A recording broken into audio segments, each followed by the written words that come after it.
Hello everyone, welcome back to English online class. Today we are going to read an interesting poem, Just Be Up and Doing. It means we should keep doing our work. We should be busy in doing our work. Let's start the poem. Sure, there is lots of trouble. Sure, there are heaps of cares, burdens that bend us double, worries that come to wear. But we must keep pursuing something and see it through. Still to be up and doing is all that there is to do. अब इसमें point क्या कह रहा है कि इसमें कोई शक नहीं, कोई संदेह नहीं कि लाइफ में क्या है, लॉट्स ऑफ ट्रबल, है ना। हर किसी की लाइफ में मुश्किलें आती हैं, इसमें कोई संदेह नहीं। जीवन में, हमारी लाइफ में चिंताएं भी बहुत होती हैं, चिंताओं का ढेर होता है, ठीक है। इसके अलावा कुछ ऐसे बोझ भी होते हैं जो कि हमें दुगना झुका देते हैं, यानी कि जो हमारे ट्रबल्स हैं, वरीज़ है, उनकी वजह से हम और भी झुक जाते हैं, हम और परेशान हो जाते हैं। But we must keep pursuing, लेकिन फिर भी मुश्किलों, चिंताओं के बावजूद हमें क्या करना चाहिए? परसुइंग मीन्स फॉलोइंग, ठीक है। हमें आगे बढ़ते रहना चाहिए, अपने लक्ष्य की ओर हमें आगे बढ़ते रहना चाहिए। लाइफ में जो भी लक्ष्य डिसाइड किया है उसको पूरा करते हुए कोशिश करती रहनी चाहिए। कभी भी पीछे अगर मुश्किलें आए तो ये नहीं रुक जाना चाहिए, ठीक है। अगर मुश्किलें हो, चिंताएं हो, तो चिंताओं के बोझ से दब के बैठ नहीं जाना चाहिए, बल्कि अपने लक्ष्य की ओर आगे बढ़ते रहना चाहिए। Still to be up and doing is all that there is to do, ठीक है। तो हमें अपने लक्ष्य की ओर आगे बढ़ना है, हमें उठना है और अपने कदम को अपने सपनों की ओर हमेशा बढ़ाते रहना है, और यही हमें करना है, तभी तो सपने पूरे होंगे।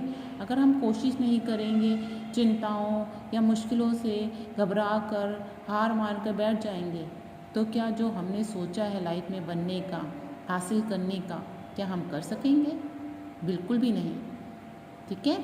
Now next para. Do you would like to idle, wait for the world to right, keep your hands on the bridle, fight when you have to fight, women are won by doing, fortune is won the same, and to be up and doing is all there is to gain, ठीक है। Life में अगर आप idol means आलसी, ठीक है, सुस्त होना, तो अगर आप अगर आप चाहते हो कि दो you would like to idle, आप चाहते हो कि कुछ ना करना पड़े और बिना कुछ करे मिल जाए, तो क्या पॉसिबल है?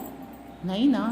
या आप ये सोचो कि जब सही वक्त आएगा तब हम कुछ करेंगे, यानी सही वक्त की वेट करेंगे, कुछ होगा, क्या होता है? नहीं।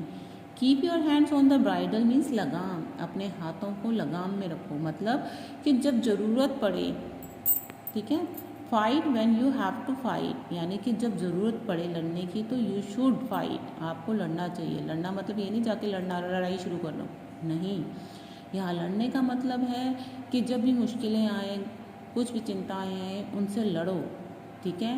ये नहीं अपने सपनों को हासिल करने के लिए आपको मेहनत करनी पड़ेगी। आलसियों की तरह बैठने से कुछ नहीं हासिल होगा, या आप ये सोचो सही टाइम आएगा तो हम कुछ करेंगे, ऐसा कभी नहीं होता, ठीक है। वीमेन आर वन बाय वूइंग, औरतों को, ठीक है, यहाँ पे कवि कह रहा है कि औरतों को प्यार से, बहला के, फुसला कर जीता जा सकता है। Fortune is one the same, इसी तरह भाग्य को भी जीता जा सकता है, ठीक है। बस क्या करना है भाग्य को जीतने के लिए?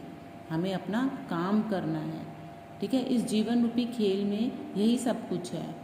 लाइफ में अगर आप कुछ हासिल करना चाहते हो, आप अगर सिर्फ भाग्य के भरोसे बैठे रहो और कोई काम ना करो, तो क्या पॉसिबल है भाग्य साथ देगा? नहीं देगा, ठीक है। तो हमेशा कोशिश करते रहनी चाहिए। Few ever fail by trying, few ever win who wait, all of your sitting sighing never will conquer fate, whenever path you are hoeing, one thing is certain, son, either be up and doing, and soon you'll down and done। अब आगे poet कह रहा है कि no one will ever fail if he tries hard, मतलब कि life में अगर कोई खूब मेहनत करता है, कोशिश करता है, तो मुश्किल ही होगा कि वो कभी फेल हो, ठीक है ना। तो हमेशा अपने प्रयास करके, शायद ही ऐसा कोई प्रयास होगा, कोशिश होगी जो फेल हो, ठीक है। क्योंकि अगर एक बार अगर कोशिश करी, मान लो उसमें सफलता नहीं मिली, तो उस दोबारा कोशिश करो, हो सकता है